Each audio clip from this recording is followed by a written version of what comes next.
Hey there, hunting family. Get ready for an episode packed with passion, camaraderie, and a whole lot of outdoor adventure.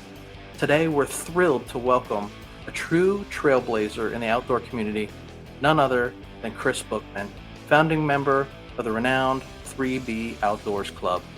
Since its inception in 2015, 3B Outdoors Club has been a beacon for outdoor enthusiasts, fostering a tight-knit community centered around family, friends, and the timeless traditions of the hunt. Kris embodies the spirit of 3B Outdoors with his unwavering dedication to connecting people, promoting outdoor education, and making memories that last a lifetime.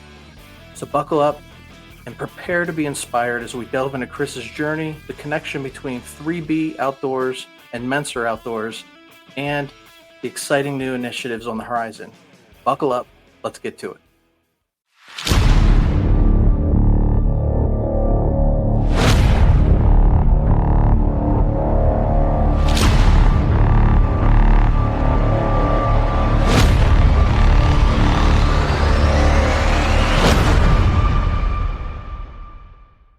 All right, hey everybody, welcome back to Tracks and Tackle. We got a good one for you today. Got my riding partner here with me. How you doing today, Hollywood? We're riding, baby. We're riding. We are riding. It's been a long day of work, and we're doing an evening interview here with a new friend of ours, new friend of the show, and Tracks and Tackle, co-founder of 3B Outdoors. So. I want to bring our guest on here to tell you a little bit about 3B Outdoors and what they do. But essentially, with his finger on the pulse of the outdoor world, our guest Kris Buchman, he is not just a hunter, but he's a bit of a master networker. And he reached out to us, and we made a connection here. And he's got passionate love for the outdoors. He's an advocate for conservation and wanting to keep that old time hunting club spirit alive. So I'm going to introduce Kris. We're going to bring him onto the show. Kris, how are you doing, man? I'm great, man. How are you guys? I am good. Really excited to hear about 3B Outdoors. I want to learn a little bit more about this, but we really want to get to know you. I appreciate you taking the time to come on and shoot the crap with us today. We're always trying to make new friends in the hunting community. And, when you had reached out to me originally, just commenting on a post or something like that nature, your message is very similar to ours. Right. And, it's just want to embrace the outdoor lifestyle. And so why don't you just introduce yourself and tell us a little bit about who you are, and then we can get into what 3B Outdoors is and what you guys are, your message. Yeah, absolutely. Hey, thanks for having me. I've been looking forward to this. It's a dull time of year, so this time of year it's when you can talk hunting and fishing and kind of keep living it. Yeah. I've been looking forward to it. So my name is Kris. I'm the co-founder of 3B Outdoors Club. Grew up in Maryland. I now live in Pennsylvania. Across the border, became a Yankee against my will, but I'm here now. So, I was fortunate enough, and I don't like to use the word blessed, but I was blessed enough to grow up with a hunting family like you guys.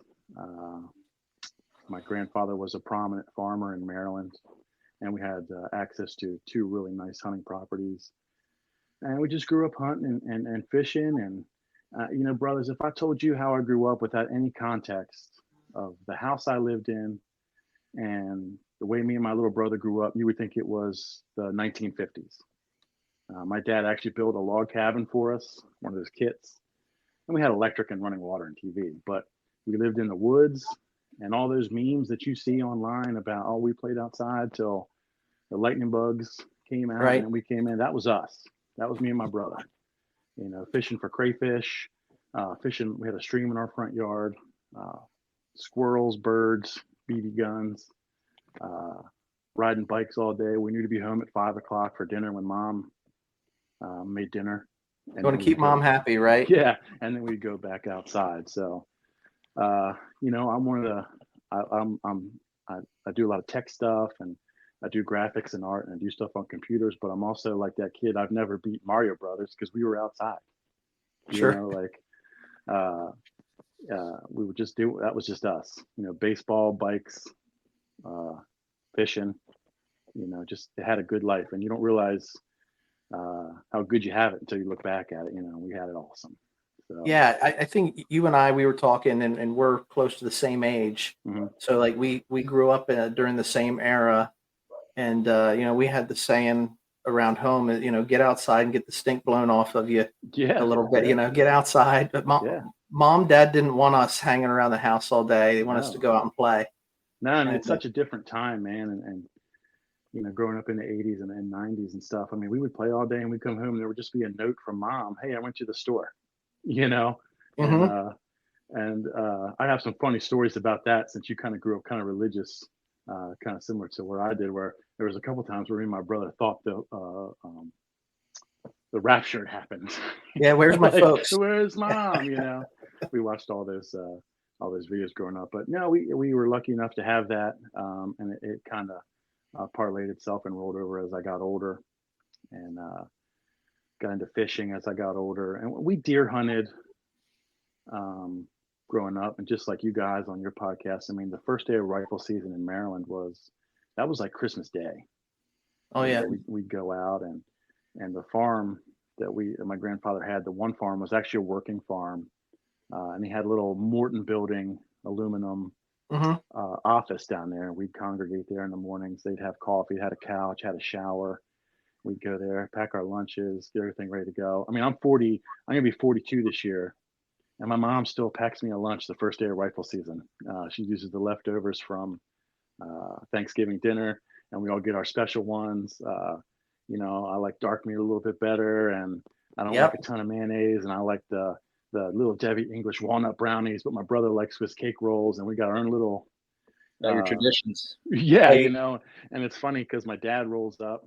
My dad's in his 70s. He rolls up in the truck, and me and my brother are like congregating around him, like he's at like a soup line for homeless people. Like, where's our bags? You know, like stuff like that. So, you're uh, speaking our language, Chris, yeah, because you know, there's not much that's more important when you go out, and Hollywood will tell me, snacks matter. snack. You It's know. Oatmeal cream pies, peanut butter crackers. oh, That's normally my go-to. man, you ain't kidding, dude. And I have a really funny text from one of my nephews. I'm not trying to jump around, sorry, but That's uh, good.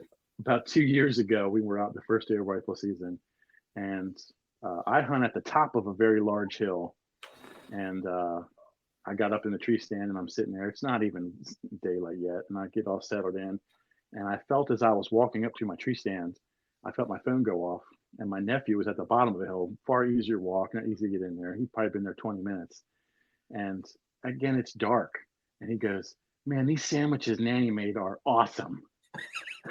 And I'm like, "Bro, we got to at least wait till the sun comes up, you know." Um, but Yeah, we you got some know, similar stories, don't we? yeah, yeah, I've been there but some days that's, yeah. yeah, You pack 3 sandwiches and it's like 10 o'clock and you're like, yeah, I should have packed another. yeah. You know, but to compound all that, you know, we just grew up with that, um, you know, hunting and fishing, and we primarily deer hunted when I grew up. Uh, we turkeys where I grew up in the part of Maryland, northern Carroll County, Maryland.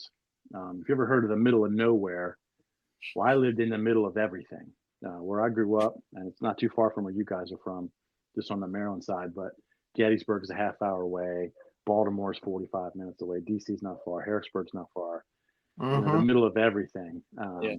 But where we lived was very country, and at that time there wasn't turkeys in our area. So I get to this day, if I see a turkey, I'm like, oh my god, there's a turkey in the woods, you Mm. know. But we didn't have that, so I say all that because we just deer hunted and a little bit of rabbit hunting and stuff like that. And I've branched off into some other stuff now, but deer hunting was it growing up for us, man. That was holy Sabbath.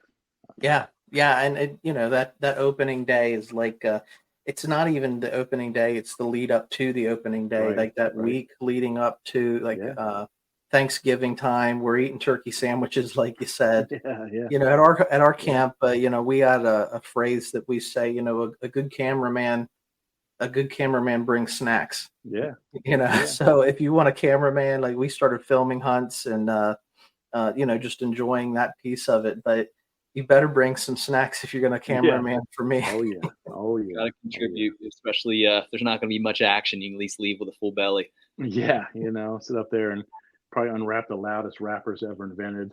Sitting up there trying to get a Star Crunch out of a wrapper when it's 15 degrees outside. So hey, Kris, and from what I've seen on your page, looks like you've gotten really big into migratory bird. Oh man, that has taken my. Has your passion switched from deer to bird more? Oh yeah, that's gotten me by the jibs, if you will. I hear it's an expensive hobby. It can be, and actually, as we get into this conversation, I actually teach through 3B.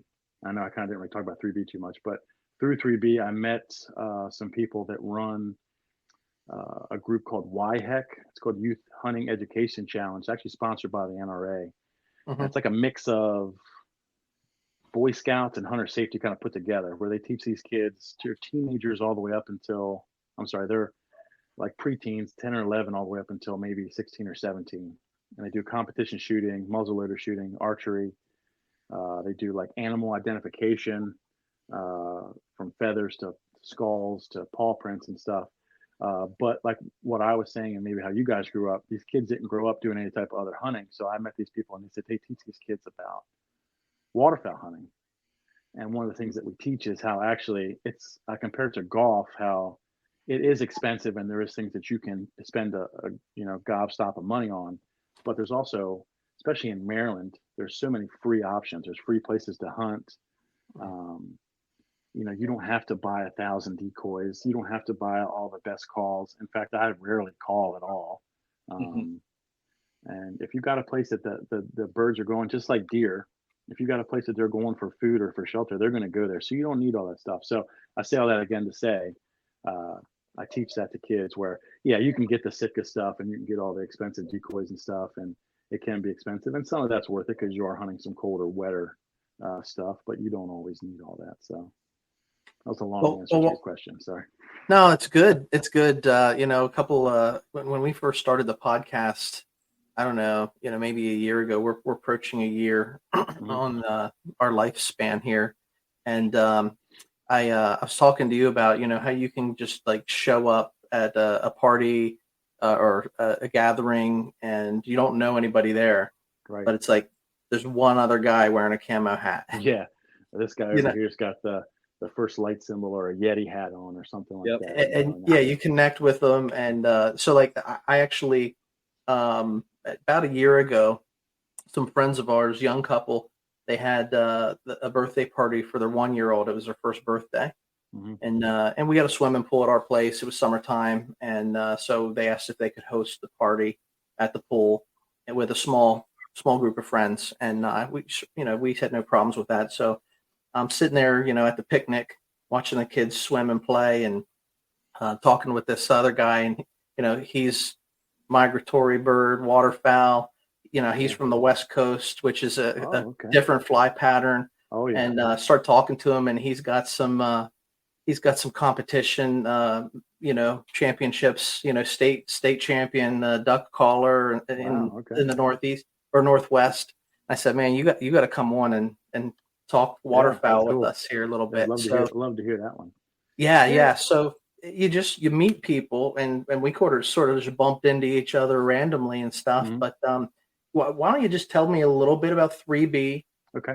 How you got started, and then maybe we could segue into how we got connected with you guys. Yeah, I'm like a ship without a rudder. Sometimes you got to steer me because I'll start telling stories. Okay, so we love it. I mean, storytelling is an art form.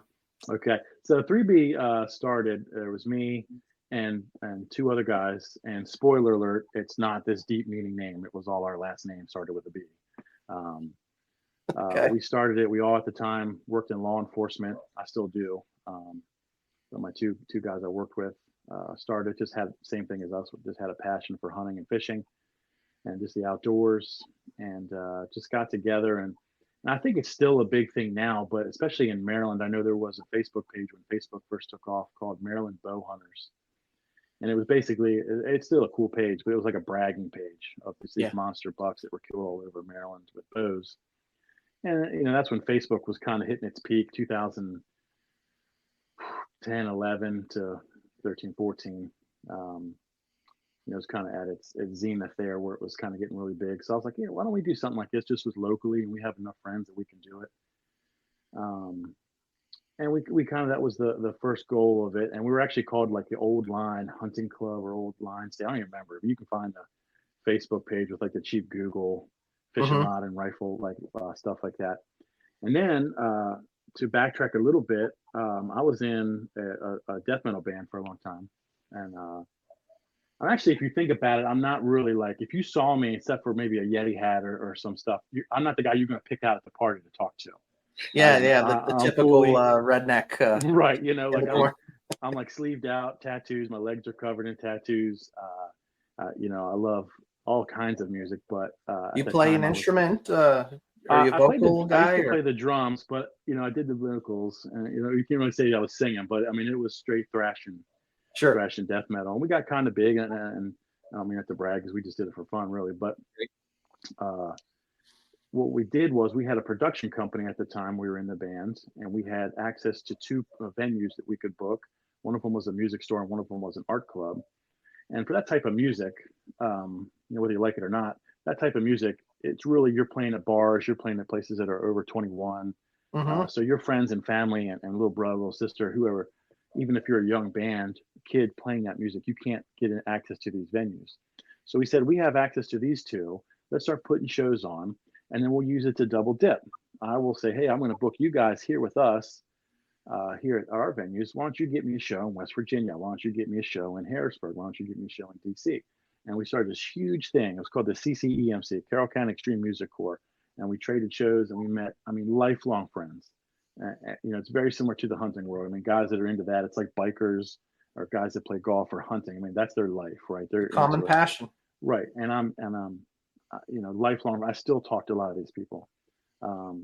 So fast forward a couple years, I had to get a real job and cut my hair, but I started talking with a guy that I worked with, not one of the guys I found it with. And I told you the other night on the phone, I'm not going to say his name because I don't want to give him the satisfaction that he inspired me. Yeah, that's right. But he said, hey man, I would love a place where I could just catch some big farm fat bass, farm bass, pond bass. Yeah. And I said, okay, well, I actually have that. My grandfather has these farms. And then fish anytime you want, buddy. Let's go fishing. And he said, yeah. And just through the course of us talking, he lived up in the hills of Hagerstown, Maryland, kind of going towards Western Maryland, kind of gets in the mountains. And he said, man, I got turkeys just all over my yard. And they're just tearing my yard up. He's like, I wish somebody would come kill them.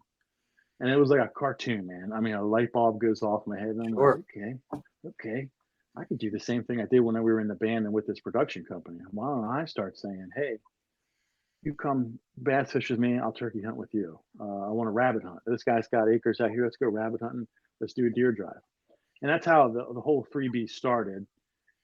And then it kind of molded into like Tinder. I didn't really want to do that, where it was kind of weirdos, for lack of a better term, Yeah. guys that were just, and I just kind of didn't want that. And then we all were friends anyway. So then it just turned into like everybody that starts, and I'm not knocking anybody, but then we're like, we're going to be the next bone collectors. Let's go make really cool videos, but that are funny, and we can do this. And then that just wasn't my thing either. I just, and you guys know this because you film, it's hard to do both.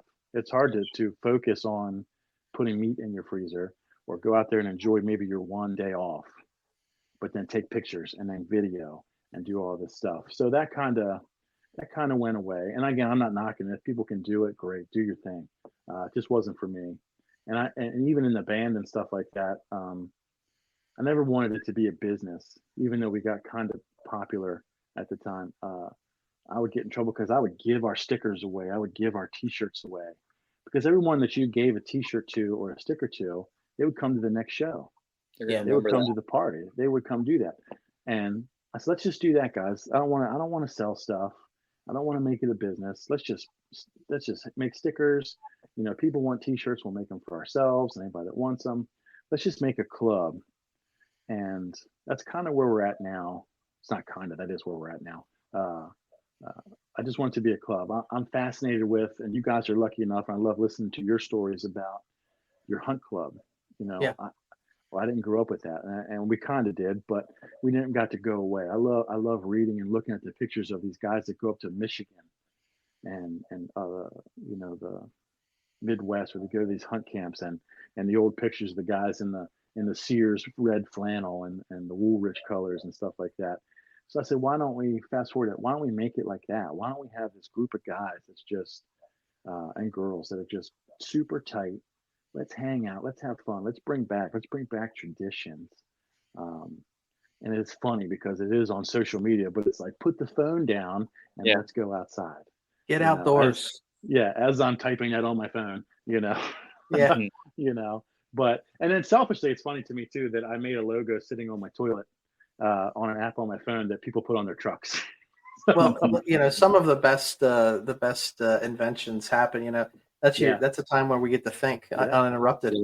Yeah, I got a couple cool. I went to school for art and design, and art history and stuff like that. So, little Photoshop of that back in the day, that was the thing. But there's so many apps on your phone you can use, and I just made this. Well, I didn't know that, Chris, because yesterday I think I texted you some cover art for this upcoming episode, and I'm like, here, I'm just trying my hand at it. I didn't go to school for any of that. That turned out really cool. And here's the thing: you don't have to anymore. There's so much stuff. It's just again in the palm of your hand. I mean, they make a tool for it. Yeah, 15, 20 years ago, it was a tower desktop computer, right?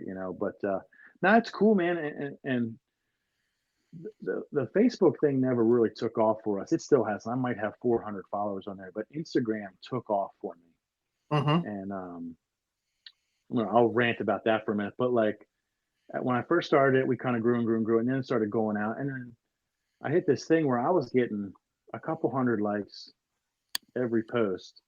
And then I had my newest son a couple years ago. He's going to be 3. And I stopped posting for a while. And I don't know if I fell out of the algorithm. I don't know if they just don't like hunting as much anymore.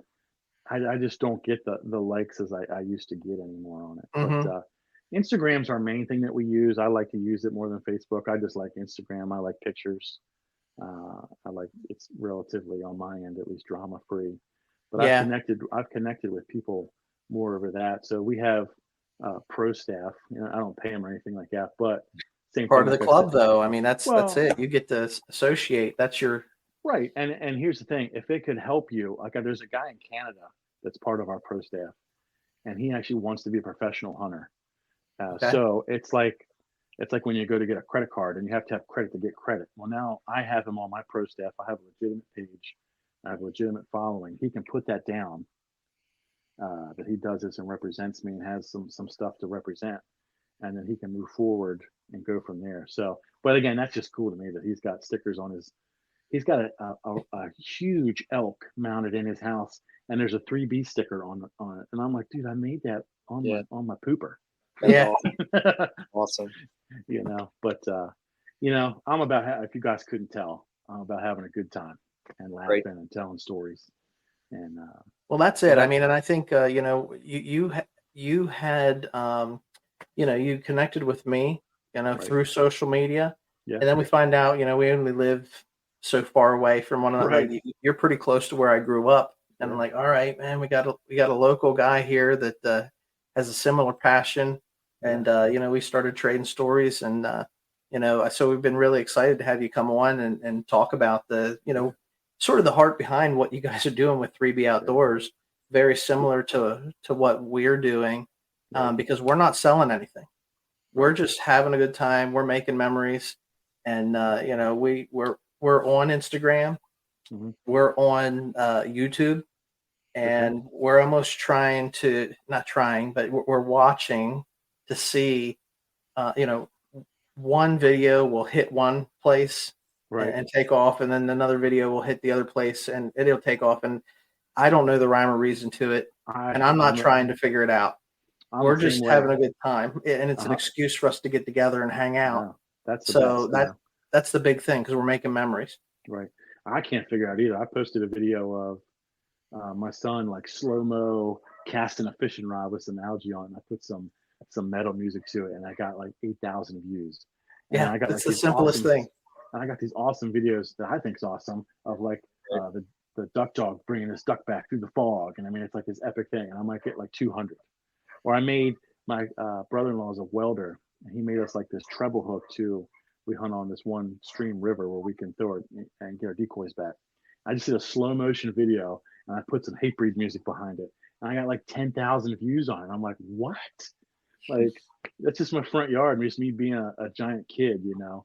Yeah. I can't figure it out though. But hey man, if you ain't having a good time, you're doing something wrong, right? So Yep, it's just about sharing the memories and just Yeah. trying to capture it. It's a balance too, like you said, because we try to get off our phones and we try to absorb it, but Yeah. also we're trying to step up, sharing and just trying to inspire others to say like, hey, this is a blast, and come out, take a step into the woods and see about the passion that we have to offer.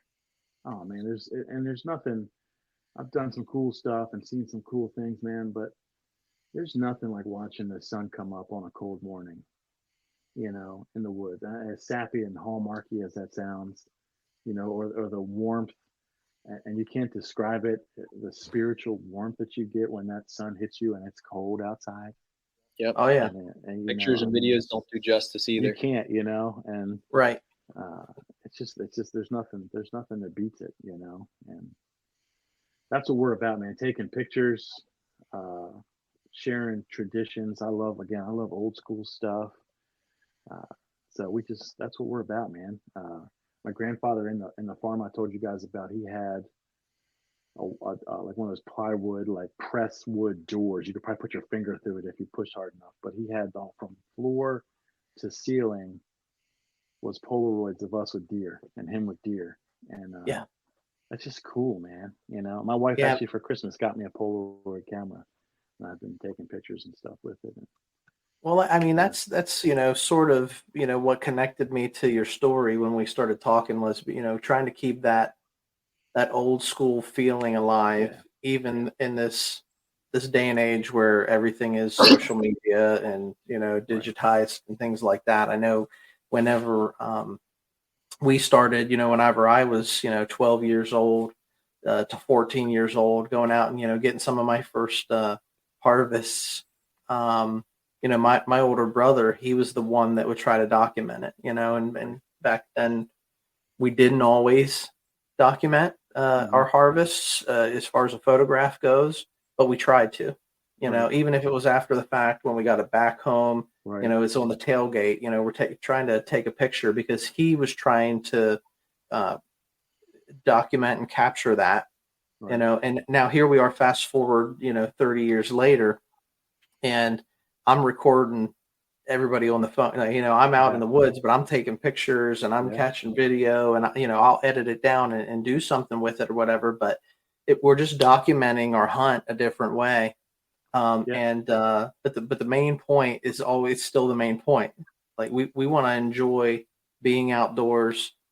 Probably one of my favorite times of day is, like you said, that morning time where you're hearing the forest come alive. Oh, and then evening when it's the birds are beginning to roost and settle down. I think I like morning a little bit better than evening, but often when you hunt deer, it's a little bit warmer in the evening than it is first thing in the morning, depending on where you're at, location wise, things of that nature. You're not freezing yet, and it's funny because I'm all about that. I have the extra storage for my phone. I have like 12,000 pictures on my phone because I have kids, but hunting pictures, and my brother, who's a hardcore hunter, is the opposite. I gotta be like, chick, did you get anything?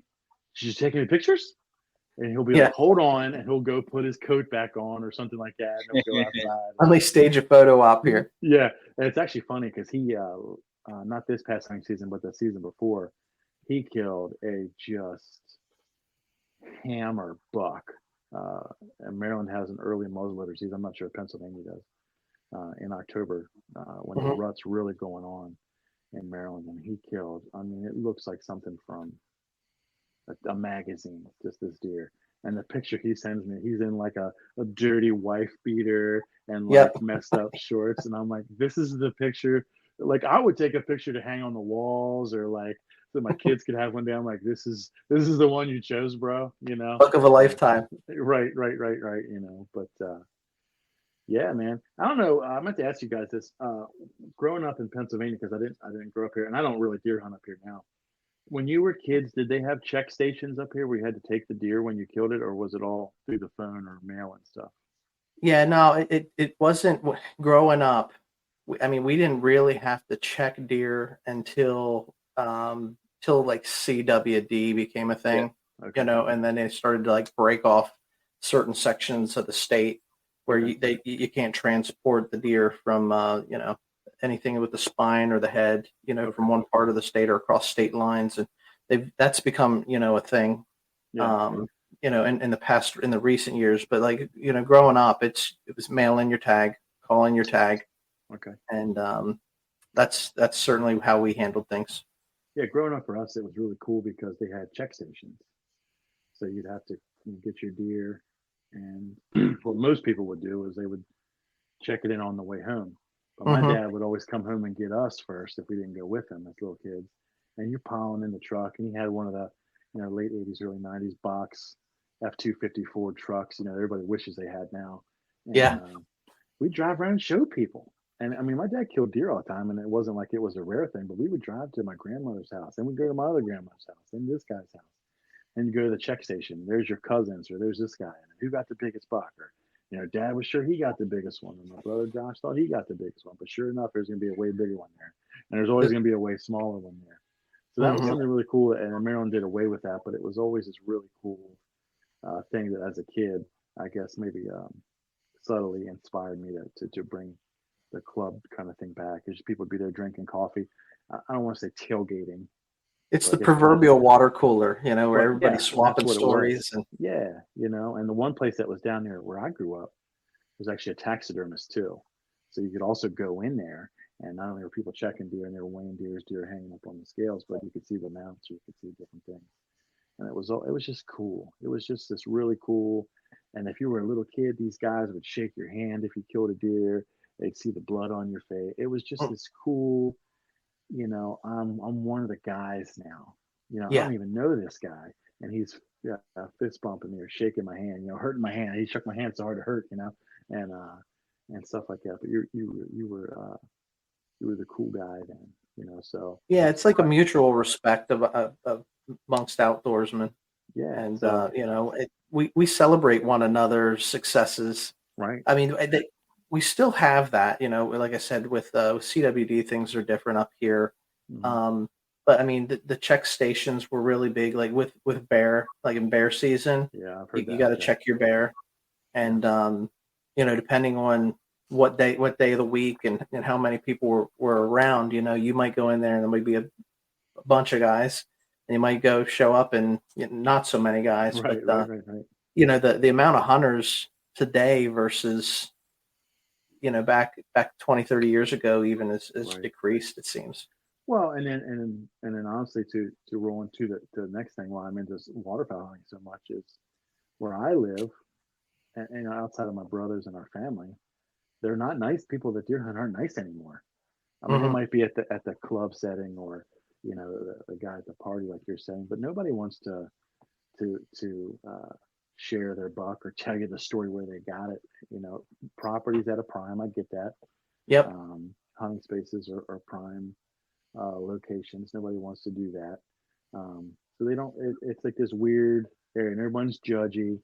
And I think I talked to you a little bit last night about on the phone, just real quickly. But like, so many people now are into the aging and scoring deer. And if you're about that again, that's your thing. Do it, bro. That ain't me.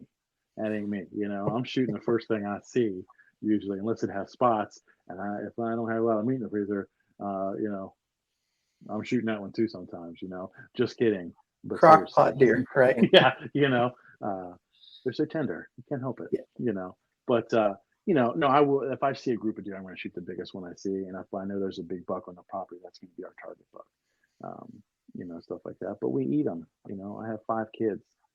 Love to feed. My wife and kids all love it. Yeah, my son just turned 14. He loves to cook. He's going to go to culinary school, and he made a venison roast tonight for us. And spaghetti and tacos and all that stuff. So we eat them and stuff like that. So again, I'm not judging anybody. I never judge anybody that Sure. wants to do that. But I say all that to say there's so much of that and judgmental stuff going around that people don't want to share. They don't want to talk about their deer anymore, either for fear of that or uh, they've grown this deer. And this is just my opinion.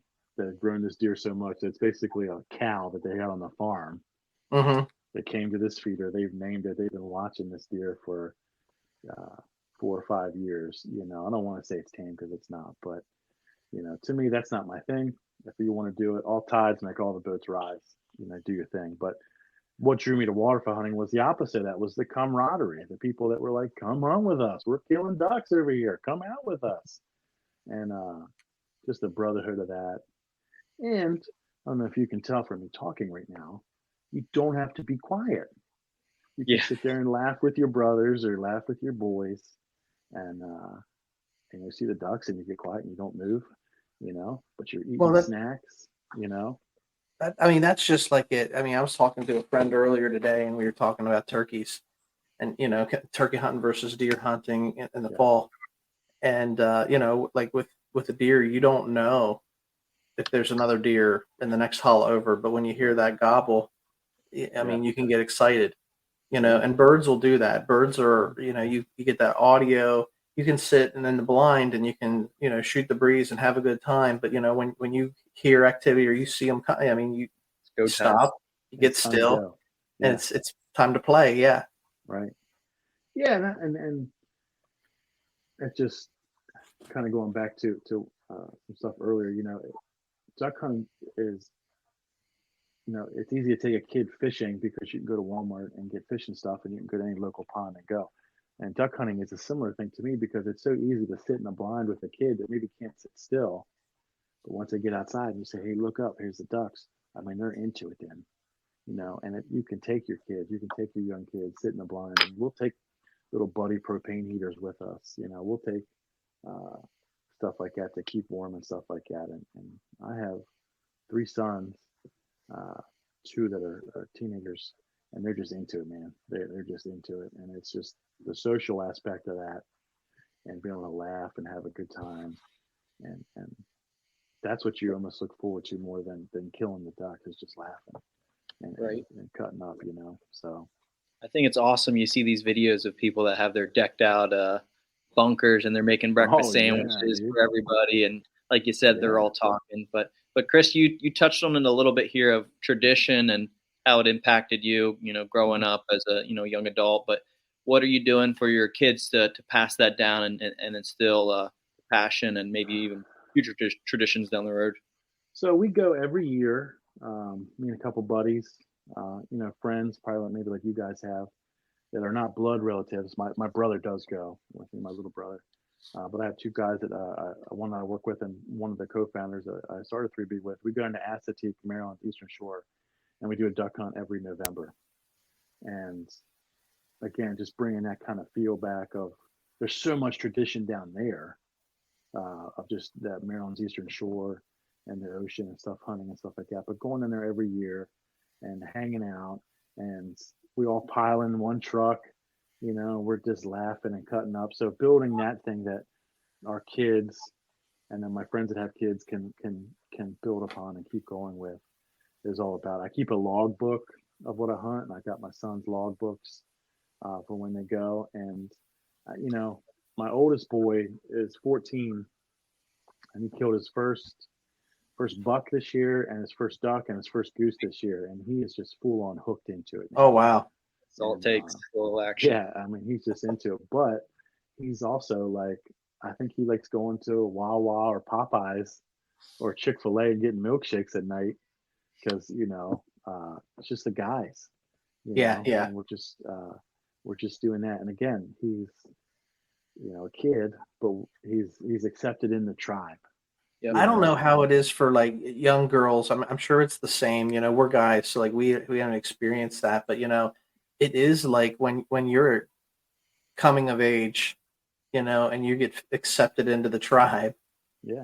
It's a really big deal to be included, and even if you don't have a whole lot to say in those conversations, as the old timers are talking around the table or the tailgate, you're part of it and you're feeling included. Yeah. Yeah, and you learn a lot just from listening and just being in the room. Well, it's funny because again, we all ride in the same truck, and not this past year, but the year before, we were coming back from down there. And that's always the worst part, whether you're going to the beach or whether the The going home drive. just feels like it takes forever, you know. And I'm like a little kid in the car. Okay, I'm 6'4", I'm 300, but I'm like a child. You put me in the car and I'm not driving. Yeah.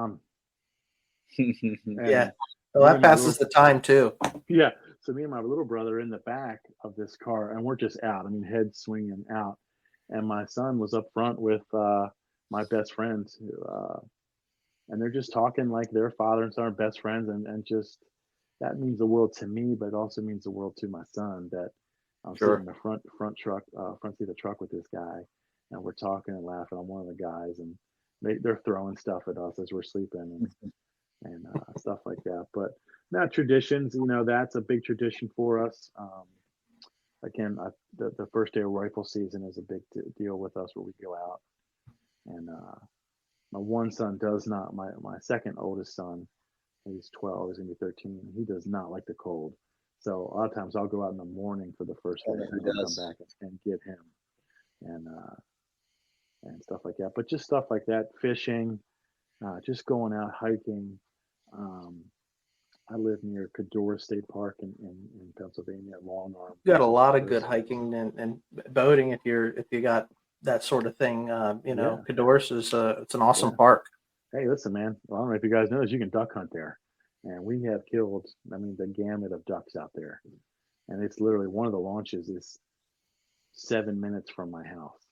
Sweet. And we've gone there and done stuff. And there's an issue with that where they drained a lot of water from that this year, and people weren't real happy with it. So I didn't hunt this year. But really, just getting out and doing it um, is the tradition. Just taking time with my kids since they were little.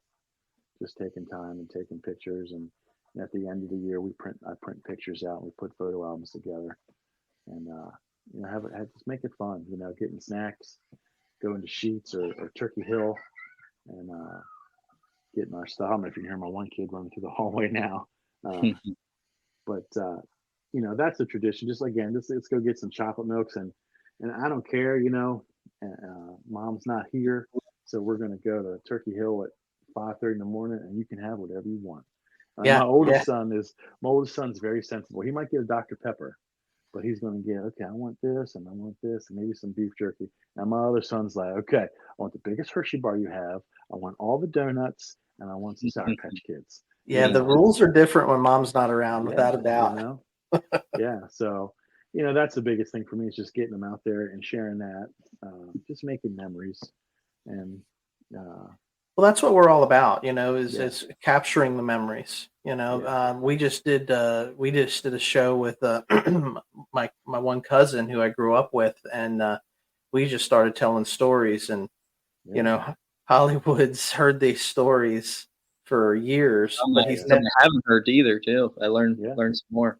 Yeah, you got some of the details that we conveniently leave out when we're telling these legendary tales. yeah, yeah, Because we I tell my side and he tells his side. So, but it's yeah, it's cool to reminisce and relive those memories. But I don't know. I got an appreciation for that. So like when we met, you had reached out, and I thought, man, this guy's they're on to something that's very similar to what we want to do, and it's really just it's inspire yeah, and cool. I spread the appreciate that. message of getting outdoors. Yeah, So that's the piece, and I feel like you were sharing with your band and stuff. You talked about networking different guys together. You've already like told Kris sent me text. He's like, "Hey, check this guy out on Instagram. He's a really good yeah, dude." You're all about connecting people. right. Being a bridge builder, and that's an art form in itself as well. Because there are a lot of guys out there that just they don't, they just keep to themselves. Yeah, and I mean that means a lot that you say that. I appreciate that. And if I can have, whether it's music or whether it's pizza or whether it's deer or duck hunting, you guys have all had this experience. Why wouldn't you want to share that with somebody? Why wouldn't you tell somebody, hey, bro, that's the best pizza in Pennsylvania right there. Right. That's the best cheesesteak you're going to have. To me, it's the same mindset. Hey, I have a blast, no pun intended, wasting geese. we're going to eat some donuts and we're going to laugh and we're going to shoot things. Dude, you should come with us. Yeah. Like it's fun. And then if I can hook you up with this guy who did this, I told you about Mike from Mountain Marsh, great friend. Right. Martin, I sent you the taxidermy guy he's my boss. He's my supervisor at work. But he also is like our taxidermist and like kind of duck hunting guy that got us into it. Just good guys. And that's what's inspired me to do all this, to backtrack a little bit when you said like, what got me into the club and the traditions and stuff. We were rabbit hunting one day with that friend. His name's Garrett Martin, and the taxidermy thing I was just talking about. And we were rabbit hunting and just having a good time. And I said, "Hey, buddy, we're going to do a pheasant hunt at one of those game farms. Would you want to go?" And he said, "Yeah, how much does that cost?" And I said, "Well, it's about $200 a gun, but it's a lot of fun, pretty good success rate." And he said, "Bro, you own property. I Mm-hmm. raise pheasants. I got a dog. Let's do it here. You give me $200, I'll bring them out for your whole group." So we started doing that, and we have an annual pheasant hunt that we do every year. But just that openness that, hey, let's do it. Let's bring it out. Come duck hunting with me. Come rabbit hunting with me. Let's just do it. That openness to share. And that's kind of what I was getting at about where deer hunting has turned, where it's almost like a closed door. You have like a secret society speakeasy. Yeah, If you yeah. don't know I mean, somebody. I'm not. I'm pretty tight-lipped on where my deer stand Right. is, and that sort of stuff And too. that's fair. That's fair, and stuff like that. But that's such inspired me because I wouldn't have gotten into this stuff. And I remember literally shooting the first duck that I shot the right way because as kids we always took pot shots at them on ponds and Yep. flying over maybe rabbit hunting and stuff. But like legitimately duck hunting, I remember the first duck I shot, and it lit a thing in me, and I said, man, this is what my life needs. It's not what my wife thinks my life needs, or like what my wallet needs, But my wife is awesome. She's all about me taking the kids out and letting me fill my whole basement up with ducks. Well, that's. I mean, I've done a little bit of. I think I shared with you a little bit of waterfowl hunting, Yeah, but we didn't grow up doing that. So yeah, I've gone on some business trips and been invited to some really really good duck hunting spots, yeah, and but growing up as a hunter, it was like shooting fish in a barrel, as they say. I mean, there was yeah. just so many coming through the Right. fly pattern, but Especially where you said you went down there. I mean, that's like the Disney World yeah, I mean, you're duck right time hunting. of year, You know, right fly pattern, and yeah, watching these guys, world class callers, watching yeah, the dogs work. yeah, Um, when those birds begin to cup their wings and come into land, it's a different yeah, excitement or a different thrill, yeah, But we never got into it around here, yeah. So I'm gonna get you guys into it. I'm gonna yeah, I get mean, you I'm into it. interested because all you need sometimes is that buddy to say, Right. "Hey, come on, Yeah. let's go Listen, pheasant hunting," I or text you. Yeah. we're gonna go trout fishing, or whatever the thing Right. is. If Yeah. you got somebody to do it with, then you can make a memory. Right. Yeah. And that's where I'm at. Lee, that founded 3B with me. That's what he did. Let's go do something, and let's do it down here. And why we go to Assateague is he grew up down there. His family's down there, so we started doing that, and that's all it takes. So if I can do that, if I can be that bridge to bring you in and share something that I love so much, that I can do it. And this is where I'm going to sound like my dad, the preacher, right now. Okay, so if there's one thing I want you guys or your listeners to get out of this whole thing, it's this right here. And I think you, Mr. Hollywood Horse, said this term earlier. Uh, Passion. If you Yeah. can share your passion with somebody, you can change their whole life. And I'm gonna tell you a story right now. About 15 years ago, my wife is the oldest in her family. Her brother is 14, 15 years younger than her. But he was a kid. Probably same age as my boys now. We're riding around in the car, and I love music. I love classical music. I love metal. I love old country music. I just love music. And I had a soundtrack to a movie on, Pirates of the Caribbean, probably, which is the best soundtrack to any movie ever made. Um, second or third one, if I look it up, change your life. But we were listening to it in the car, and me sharing that with him inspired him to go to school, and he does that now as his job. He does film scores, and he's done stuff that's on Netflix. He's done stuff Wow. that's on Amazon, Tubi. And that's not a plug for him, but I'm just Sure. saying something so little as, hey, just check this out. You can share your passion with somebody. You don't know where it could lead.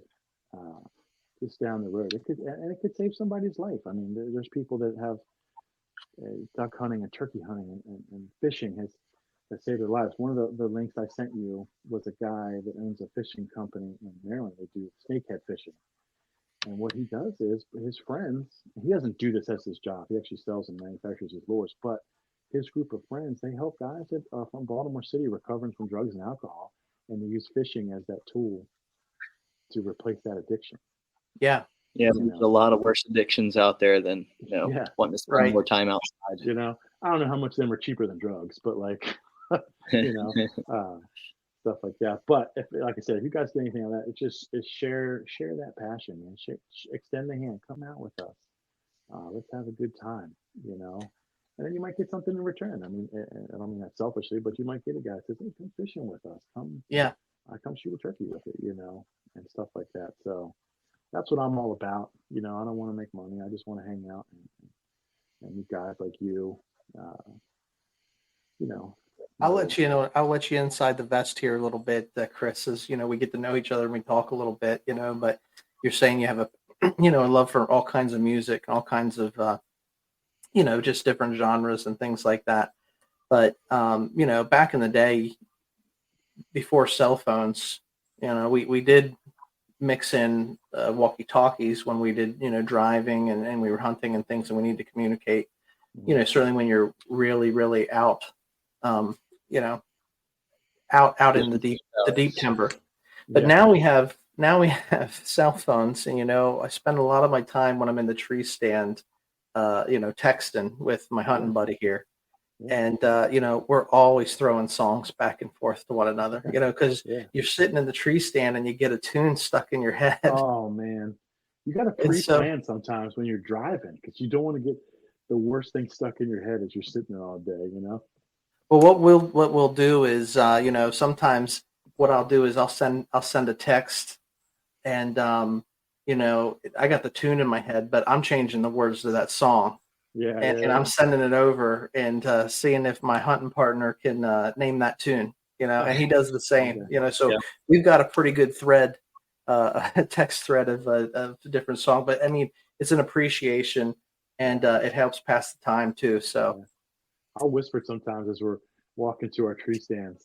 Like the last minute that you can talk, I'll lean over and whisper to my brother, like, "It's the final countdown." I'll get something like that stuck in his head all day, And he'll text me, "I can't put this in my head all day," stuff like that. But I mean, I'm sorry, go ahead.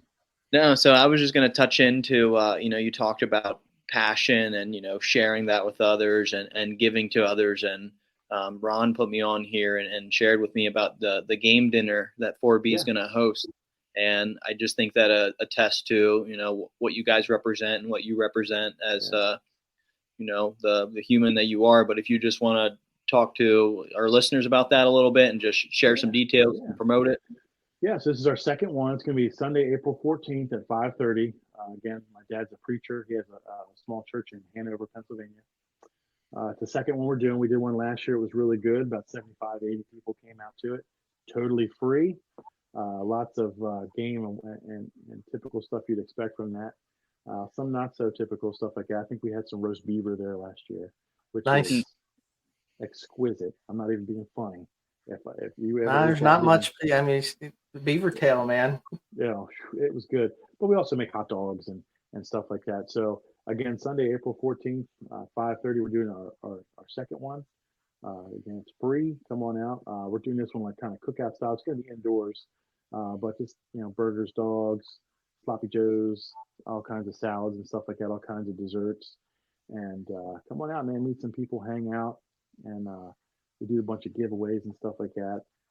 And I know a lot of people do game dinners this time of year, and a lot of churches do that stuff like that. And ours is really no different than anybody else's, except I'm probably the coolest guy in the world. So. Sure. No, I'm just kidding. But Well, seriously, the purpose really is to gather those yeah. like-minded, Oh, it's yeah, give us a reason to hang out. yeah. Be We that had a bridge. guy last year. I had a guy last year that came that brought a whole bushel of oysters. I didn't ask him to do that. I just paid for him, bought him, and he's shucking oysters for people, So cool. and just hanging out, man, and just looking around the room, and everyone's laughing and having a good time. The kids are playing, and the wives are talking, and it was just this cool atmosphere. It was just cool, and I'm usually not a selfish look at me thing, but I looked at my guy Lee, I looked at my brother, I'm like, "Man, we did this. This is cool, man." Like, so we're gonna do it again. And I just got the green light from my dad and his church to do like quarterly breakfast, like hunt club style breakfast. So we'll talk about that when we have the dinner and stuff like that. But coming out, just bring your kids and let's just hang out. Let's just trade stories and meet people and hang out and have fun. You know. Well, I think Sweet. that's a great opportunity for us. I mean, just getting to know one another, have a couple phone conversations and Yeah. texting back and forth with one another. But we wanna mark our calendars and come down and support the effort. Certainly because it sounds like a great time, and we're always looking for something to do on the weekend. Yeah. To get out and connect with other people like this because whether you realize it or not, because I think you were talking about, the passion and changing, you can change your life. Oftentimes, you do not realize the impact you're making on the people around you. You You don't. know, Yeah. Community. 9 times out of 10, they never come back and tell you, Yeah. but once in a while, you get somebody to come back and say, hey, you said this that one time and, it shifted things for me or whatever. But we don't realize the impact that we're making on those people around us. Right. And, so I'm looking forward to, connecting with you guys more and growing in relationship with, you know, your message rings true. That's Get right. outdoors. We like to say nature is our playground. Yeah. And, I live it. it's the heart of, we got this beautiful country that we live in. We've got all these resources, at our fingertips, and you take it for granted sometimes, You but do. You do. the reality is when it comes to migratory bird hunting, um, in the Americas, historically, Maryland's like the birthplace of Yeah. that fly. Yeah. We start on the East Coast. The East Coast is older than the rest of the, as Yeah. far as it being settled. It Um, you is. know, so yeah, we're excited about the game dinner and what you guys are up to. Are you guys looking at any other future projects or? So usually, sometime in April, we go back with this Y-Head Club. I have to connect with them when we teach the kids and stuff because the person that used to run it, their kids kind of aged out of it, and just like a lot of things, they just don't do anymore. So I have to connect with that, do that again. Outside the breakfast, no, we do the pheasant hunt that I mentioned earlier. We do that every year. Um, in late October, we do that. Um, but other than that, we just kind of, we get invited places, we hang out. You guys are like in the circle now, so a lot of times we'll We'll outside cross of pollinate a little bit. yeah, outside of the actual club meetings and stuff, we'll get together at certain people's houses and bring the wives and kids, and we'll do like taco nights on a Yeah. Saturday. Everybody brings that, and we just sit around a fire and laugh and do that, But no, I don't really have a whole lot planned for this year. Um, Well, the year's still young, and yeah, it's community. That's the most important thing. Is yeah, community. yeah. So, well, listen. How can people follow you? Why don't you? I'll So, certainly can put it when we post this. We'll make sure that we get your yeah. information out there. But You can find us on Instagram at 3B Outdoors Club with the S Outdoors Club on Instagram, Facebook. It's just 3B Outdoor Club. We're on Camo Space. That's how I met you guys. yeah, Now it's a pretty cool thing. I'm kind of getting acclimated to it.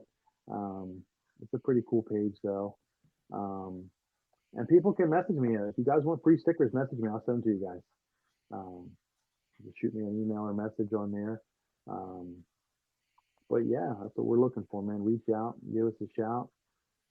Send me a picture of my stickers on your toolbox or your truck or your fishing box or whatever, and I'll send them to you. So Awesome. yeah, Well, 3B Outdoors, hashtag Get Outdoors. yeah, That's the message. yeah. Kris, it's been a blast, man. I really appreciate you taking the Yeah. time out of your evening. Like we said it when we started, we all work for a living. Yeah. We're sort of just making time to connect here, but Yeah. I appreciate you carving a Sure. little bit of time out and sharing your passion with us and your story a little bit. Yeah. And I'm going to purpose on our end to remain connected and see what we can do to tie in with you guys a little bit. Awesome, man. I look forward to it. Thanks for having me, man. I really appreciate it. All right. Anything lasting words from you, Hollywood? That was just good to just kind of sit here. You guys are the next generation, I guess. I don't know, not next generation, but the prior generation. You're not up there with the old farts. With my line of work, I got told you're not old till you're 80. So you guys are doing pretty good so far. But just sit here and just realize how similar you guys are, and like-minded, and how many other people out there are the same way too. But we just don't take the time to converse and just connect. So it's just awesome to have the opportunity to sit here with Kris and just shoot the breeze a little bit, and we'll be hanging out here before long. I know my calendar's marked for April. Yeah. Listen, when you guys show up, I want a cool nickname. Think of that. All right, we're going to work on that. Everybody asks us where do we get our handles at, and we'll have to get into that. But it goes back to the walkie-talkie days. You didn't want to say your real name on the walkie-talkie because you didn't know who was listening, who else was on that channel. But we'll come up with a cool nickname for you, Kris. That's everybody gets an Indian name, when you run with our tribe. So Amen. So. All right. Well, listen, appreciate you for coming on. We'll get everything edited here and posted up sometime real soon, and I'll send you all the links. But for you listeners out there, appreciate you watching and tuning in to Tracks and Tackle. You can find us anywhere you get your podcasts. You can find us on YouTube. You can get us on Instagram, and you can also follow us on Camo Space. So. Appreciate you tuning in. We want you guys to always remember, stay wild.